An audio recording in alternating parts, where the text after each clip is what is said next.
Hi Aquarius, welcome to your February monthly reading. If you are new here, welcome. My name is Laura, aka Baby Curl Tarot. I'm a tarot reader, astrologer, and root worker, and I love doing monthly readings for all the zodiac signs here on YouTube, as well as some other fun content over on TikTok and Instagram. I'm sorry for the wild looking around. I just realized we're already in February. I feel like January has been one of the longest months for me personally this year. So there's been a lot going on in my personal life, but wow, February already. I'm gonna go ahead and jump right on into your reading, Aquariuses. Keep in mind this is a general collective reading, so whatever comes up, comes up. Also, please don't ever try to force a reading you see on the internet to fit your personal life situations. If it's not resonating, it might be just a message for another Aquarius out there. Please take what resonates and leave the rest behind, all right? Let's get into it. Spiritual team, Numinous Astro deck, what messages do you have for the Aquarius Collective for February 2026? What messages do you have for the Aquarius Collective for February 2026? Also, happy birthday to all the Aquariuses out there, whether you're a January Aquarius or a February Aquarius. I hope you guys have a great birthday season. Let's take a look at what we have. So off the top of the deck, we have opposition, which is a challenging aspect in astrology. It's basically like a mirror, so holding up a mirror to yourself. It confronts things, makes you disciplined, can cause conflicts, can test you, or call things out for your attention. We also have the 8th house. Okay, the 8th house rules investments, debt, taxes, intimacy, vulnerability, fears, deep transformation. Can also talk about sex, but when I think of sex, I think of committed sex, with a committed partner. We also have what else? The occult, the mysteries. This one I always think of psychology, deep psychological, looking inward kind of a vibe. Next we have sextile. Okay, so this is a supportive aspect in astrology. It can help you collaborate, assist, or collaborate and assist you, provides opportunities, brings insight, helps you communicate, develops you, opens doors. So that's pretty good. And then at the bottom of the deck, we have Mars. Okay, so Mars is the planet associated with desire, impulses, courage, assertiveness, your sex drive, taking action. Can also talk about anger, aggressiveness, the flip side of everything that I already said at the beginning of this card. Wow, so what I'm seeing here is this could possibly involve more intimate tendencies, how we assert ourselves in collaborative relationships. This could be romantic partnerships. This could be business partnerships, work partners, whatever. This could also involve taking action in terms of resolving any debt or any issues related to your finances that you share with other people. The 8th house also rules property, real estate, and then shared finances. So if you're married and you have a bank account with somebody, it rules that kind of money.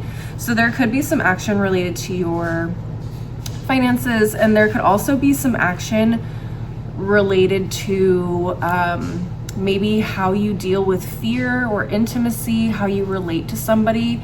There could be triggers of anger or things that anger you, or something could happen to show you okay, you really need to pay attention to this. This is an opportunity to grow and deeply transform something. But let's go ahead and get into the tarot and see what comes up for you guys. All right, spiritual team, Cosmic Coven Tarot, what messages do you have for the Aquarius Collective at this time? What messages do you have for the Aquarius Collective at this time? Okay.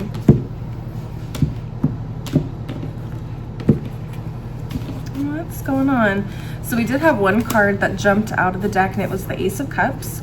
Pulling from the rest, from the top of the deck, we have the Ace of Wands, we have the Ace of Swords in reverse, we have the Empress in reverse, and we have the 6 of Pentacles. What's at the bottom of the deck? We have the 9 of Swords in reverse, Page of Cups in reverse, Star card, King of Wands, Queen of Swords.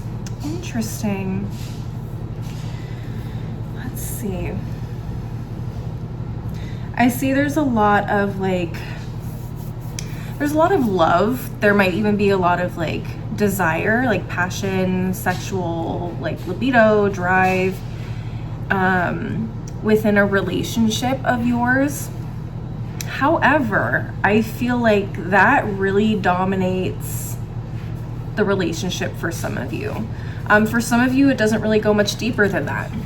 With this Ace of Swords in reverse, a lot of you guys may just be very reserved or very soft-spoken, or you guys just don't really like to talk a whole lot, but I feel like there is somebody out there that really wants to get to know you on a deeper level, and I feel like you're having issues with opening up, being a little bit more vulnerable, or speaking up for what you want, or saying the thing that maybe should be said. Like, do you express how much you actually care about this person, or do you guys only talk about you know, being in bed together, like things like that, that maybe they might confuse this person a little bit, but it also might not, they might also just not think that you're into them in a very specific way. With this Page of Cups in reverse and the Nine of Swords in reverse, it feels like this person is like, oh, okay, so this person's just here for a good time, like that's cool, like if they don't want to take things any further, so I won't pressure them to, or I just won't even consider them to be in the running towards my next partner, my like next committed partner. Some of you guys may also just be afraid of really committing and being serious in relationships and really showing people your feelings towards them, because you just feel like maybe it's easier, it's less stress, you know, not having to take that commitment. Some of you guys really enjoy your freedom, enjoy even being in charge or being independent, which I think is such an Aquarius thing.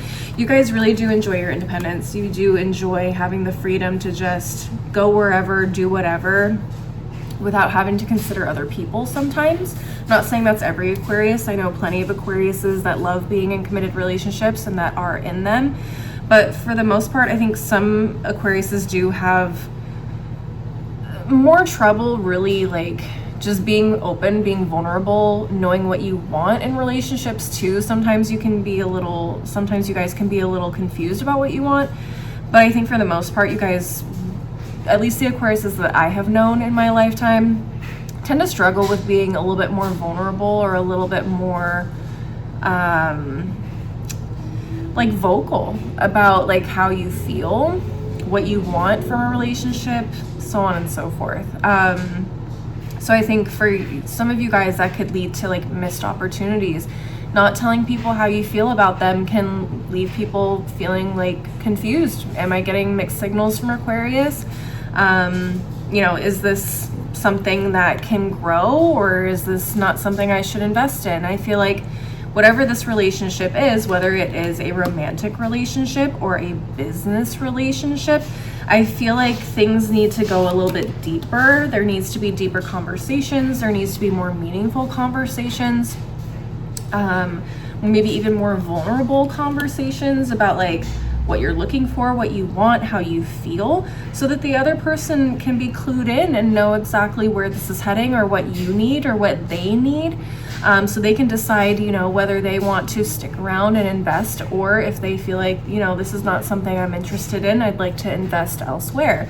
So I think more than anything, Aquarius, is this message for you guys is really just, you gotta speak up. There's something that needs to be said. There's something that maybe has been on your mind for a while.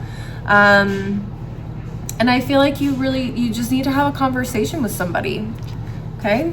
Regardless whether this is romantic or business or whatever, I just feel like this situation is not going to grow. It's not going to develop and reach the next level if you don't learn how to be a little bit more open about your thoughts, your feelings, whatever. Okay, insert thing here. I think it'll be beneficial not just for the other person, but for you as well. You're gonna see this reciprocal energy. Like if you give a little, they're gonna give a little back, or you know, you guys will find that there is common ground that you guys can work through or work on. or work with, I should say, and really just, you know, take this thing to where it needs to go, or, you know, maybe in a better direction, who knows. I love the King of Wands and the Queen of Swords together.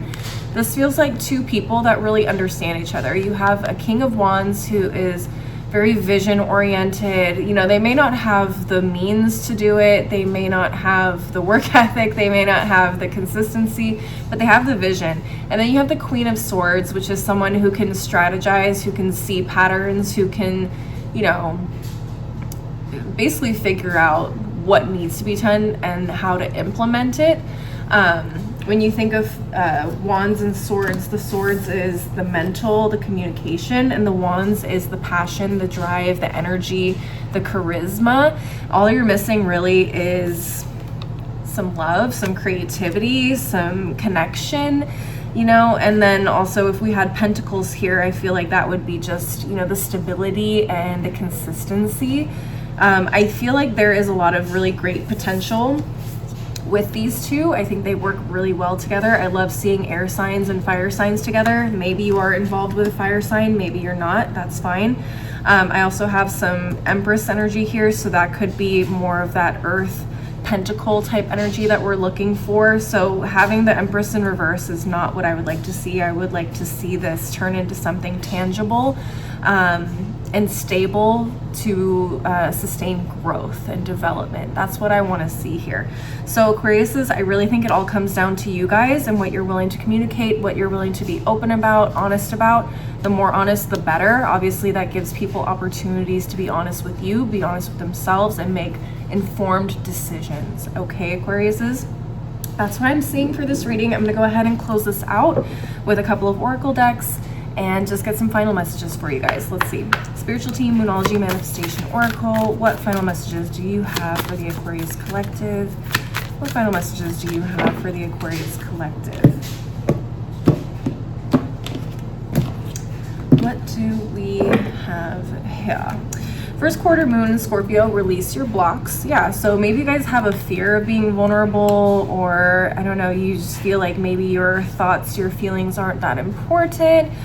Maybe you're confused, maybe you're the one that's receiving mixed signals, and so you're unsure of whether to say this thing or have this conversation. And I think Spirit definitely wants you to kind of get out of your head about that and just go for it. Like, what is the worst that can happen? You know what I mean? Next, we have full moon in Capricorn. Take a reality check. You guys definitely need to, I think, get clarity about something. And I think it all starts with being a little bit more self-aware about maybe how you are being perceived in the situation, or what you are doing that is possibly like jeopardizing a situation, or just at least not aiding in the growth and development of a certain situation.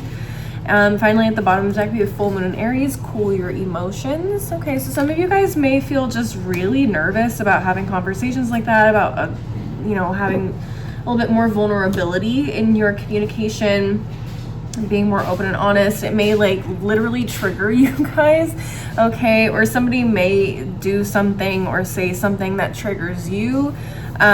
So Spirit's just recognizing like, hey, you need to get out of your head. You need to like, I don't know, maybe take a different approach, you know, approach it from a different, you know, perspective. But also not let yourself get triggered if maybe the conversation doesn't necessarily go the way that you're expecting. Maybe somebody wants to tell you like, hey, I don't like when you do this and this and this. And instead of maybe jumping straight to anger or feeling rejected, maybe just looking at, okay, well, maybe this is an opportunity for me to grow, and not taking it like super personally. Okay. Again, different messages for different people. Just take the core of the message of what I'm saying here, and if it resonates for you, it does, and if it doesn't, that's fine. All right, I'm going to close it out with one final deck. These are actually an affirmation deck that was gifted to me, so I've actually been really enjoying working with these, so I want to use these this month. So, Spiritual Team, affirmations for a badass. What messages do you have for the Aquarius Collective? What final messages do you have for the Aquarius Collective? Ooh, this is a good one. Right off the top of the deck, it says, I am brave, I am fierce, I can do hard fucking things. Which I feel like is so suitable. I think a lot of you guys are afraid of potentially being vulnerable or saying the thing that needs to be said for fear of maybe rejection or being embarrassed or whatever the case is. What else? Fuck what others think, do what makes you happy. Okay. So some of you guys may be, afraid of being judged or whatever for saying what you gotta say or being open about, how you feel about somebody or something. And again, fuck them. You need to do the things that make you happy. If someone makes you happy, you need to let them know. Okay? At the bottom of the deck, it says, don't half-ass anything. If you're gonna fuck up, fuck it all the way up. Go for it. YOLO. And God, it's so cliche to say YOLO, but seriously, I don't ever want to get to the end of my lifetime and have regrets about not doing something, or at least trying something or giving it a chance. And I feel like this is Spirit's way of saying you'll never know unless you try. And I don't want to see you at the end of your lifetime looking back and regretting things either. All right, Aquariuses, that's what I'm seeing for you guys. Please leave a like and a comment if you enjoyed the reading. Don't forget to subscribe if you want to see more videos from me in the future, and maybe share this with another Aquarius if you feel like it would resonate for them. If you want to see more content from me, I'm also on TikTok and Instagram, as I said earlier in the video, and you can take a look at those platforms or at my handles below in the description box. You can also, you can also send me a DM on those two platforms if you want to schedule a personal reading with me until I get my website fully set up.